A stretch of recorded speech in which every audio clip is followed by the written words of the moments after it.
There's a new study now finding no link between a common vaccine and autism. Researchers looked at nearly 100,000 high-risk children. And Dr. Mark Siegel, professor of medicine at NYU Langone Medical Center, and member of the Fox News Medical A team. Doctor, good morning to you. Good morning, Bill. 100,000 children. That's a big sample, first of all, right? Very important. You would consider that over a 15-year period? That's a pretty long period of time. That makes it much more scientific. And what is considered high risk according to this study? Well, they look at this study at kids whose brothers and sisters, siblings who have autism. And we already know that genetically, if your brother or sister has autism, your chances of getting it yourself is 3 to 10%. So they're high-risk children. And they looked at everyone that had gotten an MMR vaccine, a measles, mumps, rubella vaccine, which is a live virus vaccine, which, by the way, the government tracks side effects on that. And since 1990 has found about 7,000 side effects, none of which have ever been autism. But we watched this vaccine very, very carefully.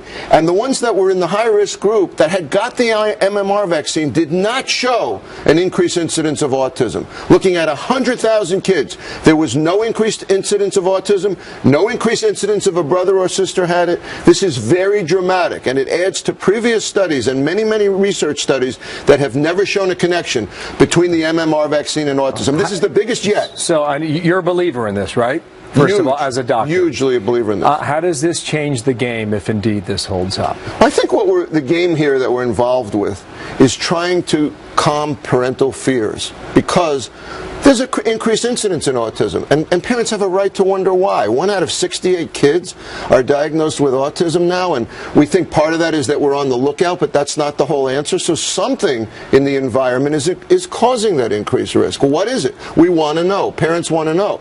But my belief is that we've spent so much time focusing on vaccines being the cause that maybe we're overlooking something else that women are exposed to when they're pregnant.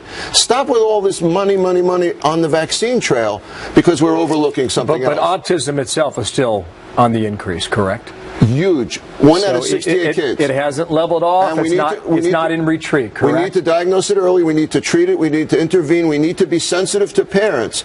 But we need to not promote these fears. It doesn't help. Yet even then, a parent might be watching you right now, reading about the study, and saying, "Doctor, I do not trust it." To them, you say what? I say we had a measles outbreak this year. I say that we have to watch out for measles. I say that we have a public health responsibility to protect others.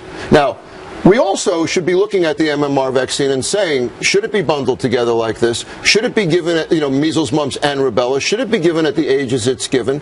How many vaccines should we get at once? All of that has to be studied again and again, and we have to give compassionate answers to parents. Well, if that's the case, then this is not the definitive answer.